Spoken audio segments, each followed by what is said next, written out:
Indonesia selalu menggaungkan kebinekaan dan kerukunan dalam kehidupan berbangsa. Tapi konflik karena perbedaan tidak pernah selesai. Bahkan kadang sampai menyulut kerusuhan dalam skala besar. Bibit dari konflik itu karena adanya krisis toleransi.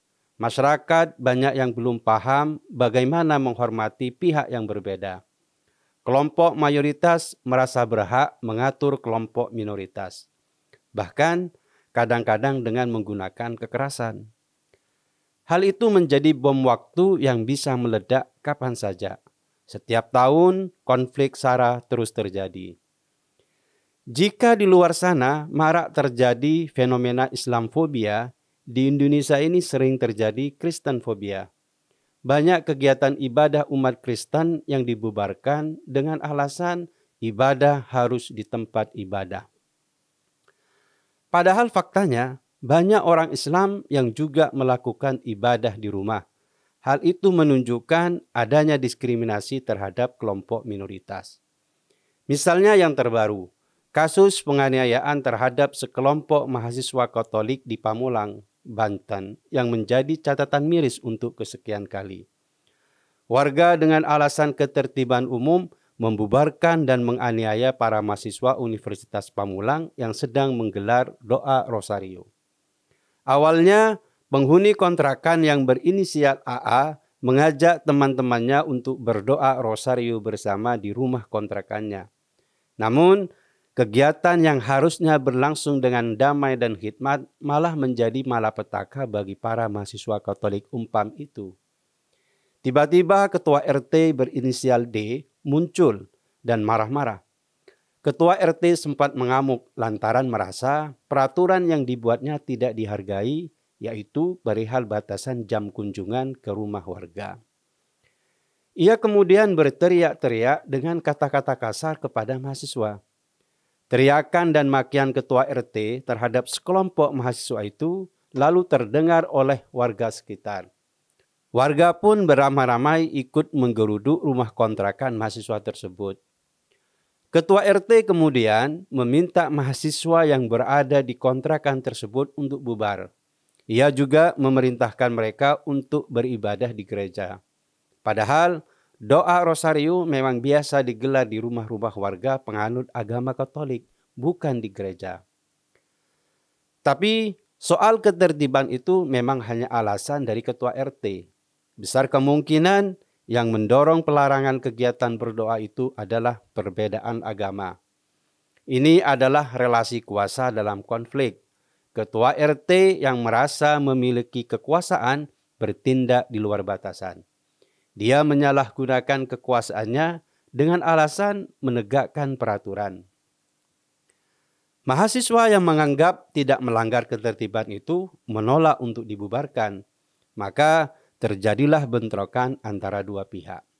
Sebagian warga ada yang membawa senjata tajam dan menyerang para mahasiswa. Bentrokan itu mengakibatkan 2 orang menjadi korban bacokan. Malangnya, ada seorang penghuni indekos bernama Farhan yang ikut juga jadi korban. Farhan adalah mahasiswa beragama Islam yang sebenarnya hanya ingin melerai bentrokan tersebut. Tapi oleh warga, dia dikira salah satu dari mahasiswa Katolik yang sedang berdoa itu. Akibatnya, Farhan juga mendapatkan serangan yang membuat kepalanya terluka. Kasus penganiayaan ini sekarang sudah ditangani pihak Polres Tangerang Selatan. Kepolisian masih mendalami motif dan penyebab terjadinya kasus bentrokan. Selain itu, polisi juga sedang menahan beberapa pihak yang dianggap sebagai provokator kerusuhan. Ada 4 orang yang resmi jadi tersangka pembacokan mahasiswa Umpam itu, termasuk ketua RT. Konflik beda agama yang terjadi di Pamulang itu sejatinya hanyalah puncak dari gunung es. Konflik bisa sewaktu-waktu muncul karena masalah sepele. Kejadian di Pamulang itu karena ketua RT menjadi provokator. Pihak yang seharusnya mengayomi dan bersikap objektif malah menjadi pemantik bentrokan. Kalau saja ketua RT bersikap lebih bijaksana, bentrokan itu bisa dihindarkan. Misalnya dengan membuat teguran yang halus jika kegiatan itu dianggap mengganggu. Tapi sampai saat ini memang belum jelas apakah kegiatan doa itu menggunakan pengeras suara dan menyebabkan keributan. Meskipun jika memang ada pelanggaran ketertiban, main hakim sendiri juga tidak dibenarkan. Selalu saja alasan rumah ibadah menjadi pembenaran. Padahal kalau kita nalar, apa salahnya beribadah di rumah? Selama tidak mengganggu ketertiban, kegiatan baik mestinya mendapatkan pemakluman. Karena tidak semua ibadah dilakukan di rumah ibadah. Masyarakat yang dewasa dengan perbedaan memahami batasan toleransi. Membiarkan orang lain berbuat sesuatu sesuai keyakinannya. Selama perbuatan itu tidak melanggar hukum, maka harus dibiarkan. Masalahnya, di Indonesia ini melakukan ibadah massal di rumah dilarang. Tapi izin mendirikan rumah ibadah dipersulit.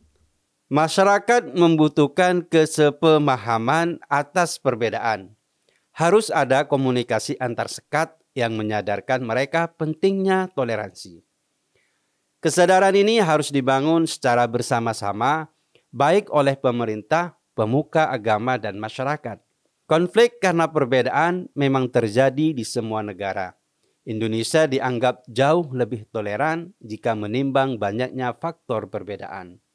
Tapi itu bukan pembenaran terhadap terjadinya konflik SARA yang terus terulang. Harus ada pencegahan yang menyeluruh, terutama para pemilik kuasa yang menentukan terpicunya konflik. Kita harus bergandengan tangan untuk mencegah terjadinya aksi intoleransi. Masing-masing orang bertanggung jawab untuk menciptakan situasi kondusif dan upaya saling menghargai. Karena jika Indonesia ingin menjadi negara maju, konflik-konflik semacam ini harus diatasi lebih dulu. Sebab akar dari konflik SARA adalah kebodohan dan fanatisme berlebihan.